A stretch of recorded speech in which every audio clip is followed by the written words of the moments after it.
ইব্রাহিম আলাইহিস সালাম সব কাজগুলো আঞ্জাম দিলেন একজনের জন্য, তিনি কে? আল্লাহ বললেন, ইব্রাহিম তোমার ছেলে ইসমাইল আর হাজেরাকে রেখে আসো, যাও কাবা ঘরের চত্বরের কাছে মক্কা মানে মক্কায় রেখে চলে আসলেন। মরুভূমির ভিতরে খাবার নাই, পানি নাই, দুইটা ব্যক্তিকে, জীবন্ত ব্যক্তিকে মরুভূমির ভিতরে রেখে দিয়ে আসলেন। কোনো ঘর নাই, কোনো বাড়ি নাই। রওনা দিলেন ইব্রাহিম।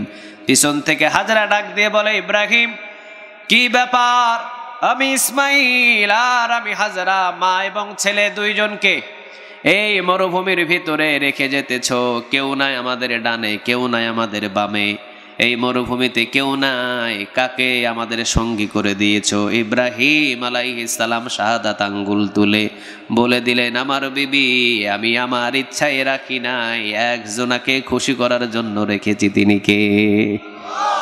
তাকে খুশি করার জন্য রেখেছি। আমি তোমাদের হাজেরা আর ইসমাইল এই দুইজনকে নয়। এইরকম যদি হাজারটা হাজেরা আমার কাছে থাকতো আর এইরকম